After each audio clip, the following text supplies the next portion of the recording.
Ну что, друзья, ждали чего-нибудь новенького от Skyboard? Встречайте, Far East Skyboard 5000 Sport. Что это значит? Мы разберем в этом видео, узнаем, как он ездит, узнаем, что там внутри, узнаем все об этом скутере. Точнее, вы узнаете, а я вам расскажу. Меня зовут Евгений, это канал Skyboard. Оставайтесь, это будет очень интересное видео, потому что новая моделька не оставит никого равнодушными.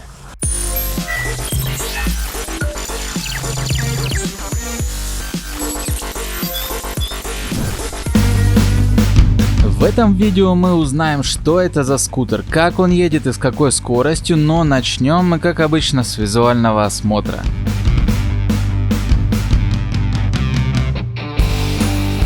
Переднее 13-дюймовое колесо принимает на себя любые удары судьбы в виде ступенек, бордюров и ям, что я вам продемонстрирую дальше. Но оно ничего не значит без мощных амортизаторов, которые отрабатывают именно так, как должны. Докажу вам это во второй части видео, а пока мы движемся выше к фарам, которые, как и в остальных моделях от Skyboard, яркие и стильные, даже под палящим солнцем, когда я снимал это видео. Я имею в виду головной свет и поворотные огни.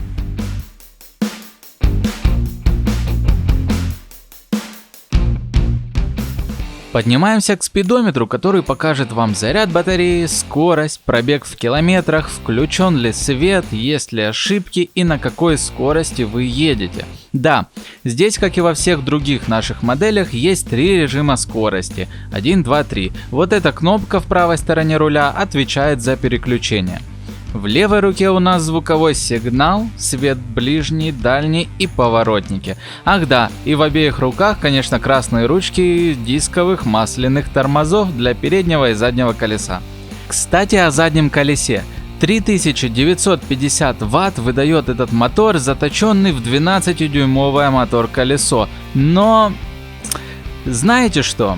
К концу видео вы поймете, что это всего лишь цифры, ведь на самом деле скутер имеет такой нехилый такой запас по мощности в сравнении со своими соперниками других моделей.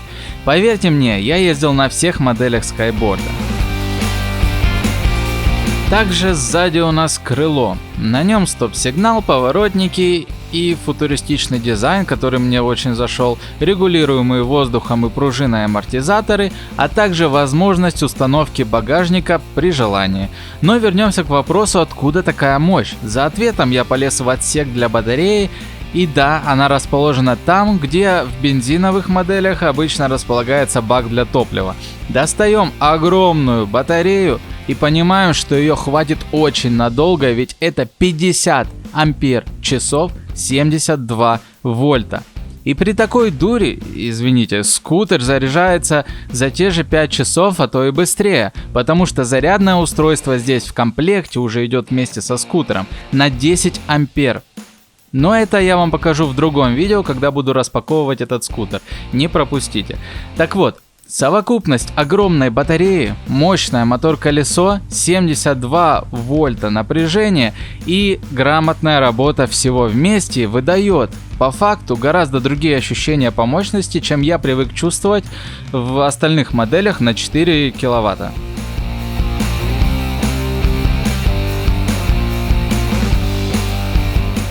Ну, я думаю, мы достаточно насмотрелись на внешний вид. Пора приступать к практике, а то слова да слова, надеюсь, вы там не уснули. Сейчас буду будить. Кстати, друзья, вы знаете, что это за сайт? Это skyboard.store. Если бы вы туда почаще заходили, то знали бы, что у нас бешеные скидки на скутеры, на осенние скутеры, да-да-да. Если ты осенью собираешься покупать скутер, то обязательно заходи в магазин и смотри цены, потому что там цены на 15-50 тысяч меньше, чем обычно. Да-да-да, на некоторые модели. И эти модели очень ограничены, поэтому кто успел, тот успел. Так что я бы на твоем месте все-таки пришел в магазин или хотя бы на сайт и сверил цены, потому что там творится что-то безумное. Я не знаю, зачем они это делают, но они это делают.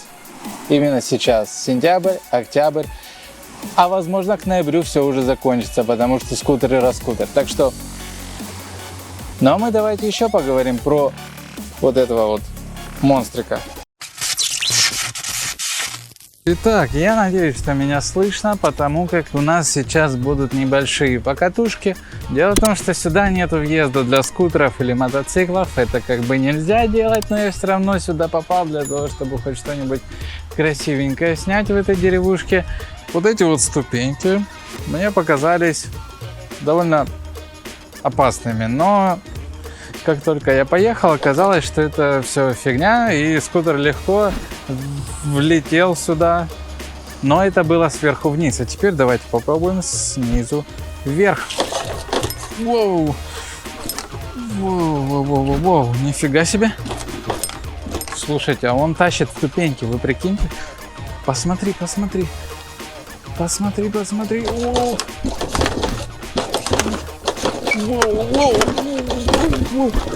Охренеть! По-моему, вот этого мне как раз не хватало во всех остальных скутерах. Дело в том, что форм-фактор этого скутера, мне кажется, позволяет ему легче сбираться на всякие такие вот выступы, ступеньки, бордюры и прочее такое. Вот. А передние амортизаторы еще и помогают. Задние довольно жестковатые, и мне кажется, я бы их подрегулировал даже. А вот передние зато прям как на... Воу. Видал? А ты слышишь, чтобы что-то тряслось? Нет, уважаемый зритель, ты не слышишь, потому что тут и трястись-то нечего. Этот скутер прям для того, чтобы взлетать по каким-то трамплинам, и в принципе скорость такая, какая у него, позволяет это сделать. Но скорость мы еще проверим дальше чуть-чуть.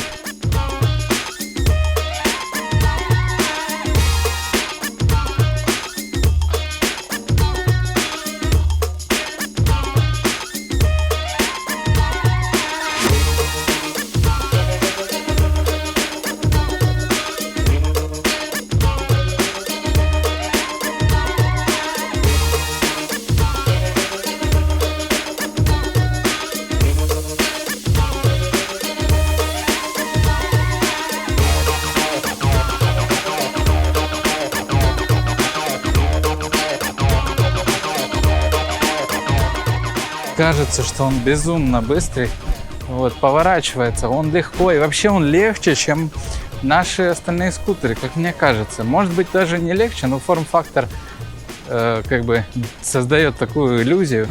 Давайте, я все-таки, посмотрите, без ног.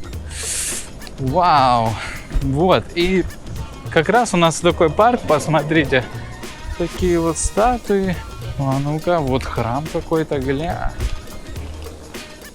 Тут все-таки подъезд был. А я по ступенькам, ну и хрен с ними. По ступенькам, значит, по ступенькам. Да, спешу сообщить, что я ни в городе, ни в парке даже, это деревня. Это захолустье, в принципе. Просто это место находится недалеко от одной из наших фабрик, и поэтому я сюда решил посмотреть, что тут, чтобы в город не ехать. И здесь очень мило. Как же я люблю деревни. Особенно когда в деревнях так ухожено. А давайте все-таки съедем с хорошей дороги. И вот посмотрим, как он ведет себя на вот таком вот грунте непонятном. О, блин, слушайте, мне очень понравился этот скутер. Зря я, конечно, это делаю до того, как снял этот скутер со всех сторон. Так что, если на превьюшке будет грязный скутер, не обессудьте. Вы знаете почему. Те, кто досмотрели до этого момента, знают.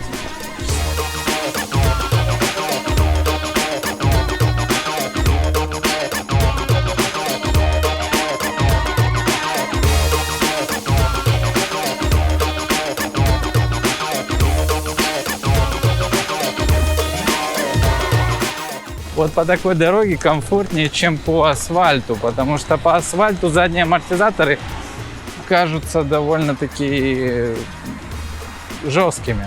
Переключаемся на третью. А он вообще не замечает.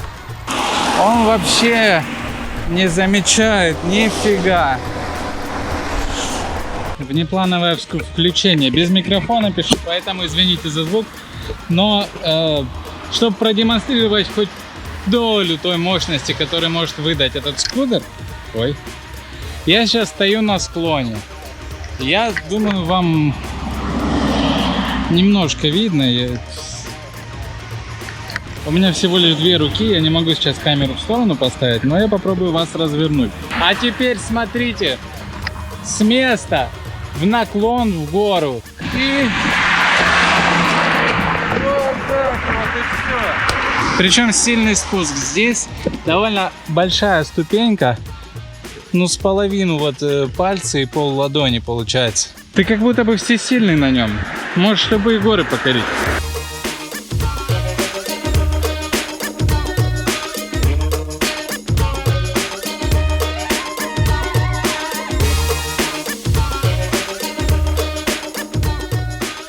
Вон, как хорошо, что людей нет. Сейчас среда, полдень.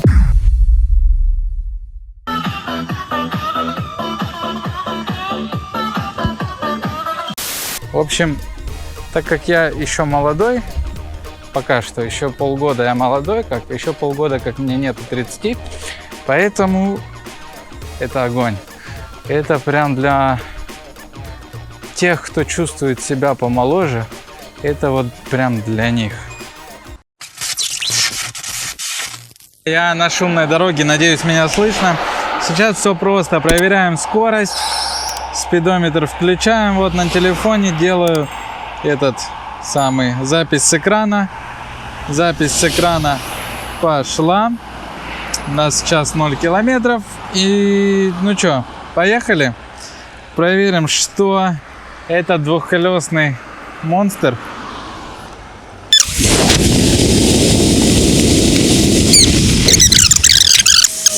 И посмотрим, что у нас на телефоне показывало.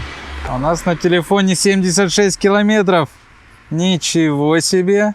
Я только не уверен, что запись с экрана шла. Короче, друзья, у меня слетело видео и ничего не записалось.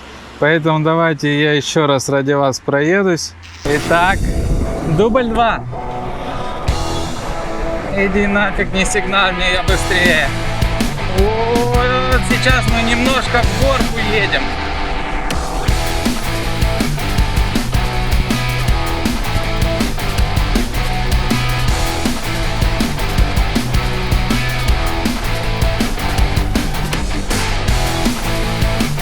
И я думаю, это максимум. Притормаживаем, притормаживаем. Притормаживаем. Открываем. 77 уже, вы прикиньте. И запись с экрана идет. То есть первый раз мы ехали с горки, он показал меньше километраж, чем мы едем в горку. Так, запись я остановил. Смотрю. Дело в том, что я держатель для телефона сегодня не взял. Посмотрите, вот он, вот он. Вот этот момент. 77, 76, 77 километров в час. Ну, слушайте, это очень шустро для такого мальца. Я очень доволен. Мы тут с ребятами посовещались, они тут смотрели, как я езжу, и решили, что этот скутер, ну, аналогов среди скайборда, среди всех компаний, которые я знаю, в принципе, нету. Потому что туда, куда не может заехать трайк из-за величины, заедет этот скутер.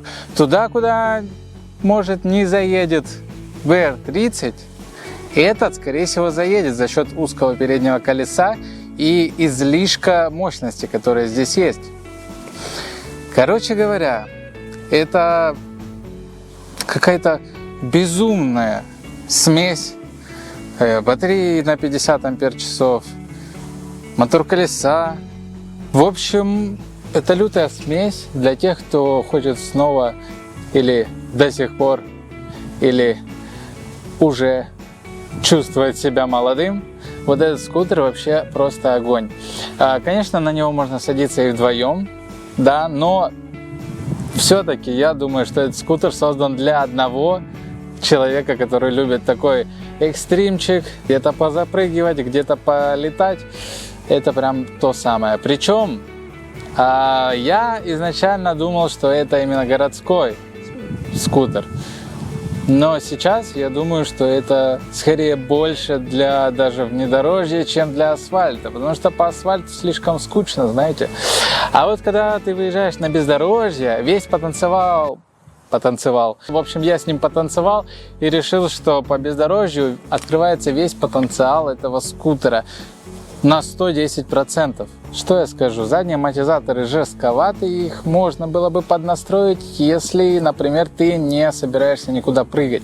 Если ты собираешься скакать по ступенькам, то оставляй как есть. Если нет, то можно подкрутить мягче, жестче, как угодно, потому что это регулируемые амортизаторы, я напоминаю. В принципе, это все, что я хотел сказать. Ребят, это надо просто пробовать. В магазинах у наших дилеров. Вот список, вы можете прийти, пощупать, потрогать, только потом принимать решение, какая модель подходит именно вам по характеру. Не забываем про скидки в магазинах Skyboard, безумные, которые вы можете посмотреть на сайте skyboard.store. Меня зовут Евгений, это канал электроскутеры Skyboard. Подписывайтесь, не забывайте, ведь мы вместе делаем этот канал. Ну а я, пожалуй, еще покатаюсь, у меня еще есть полчасика.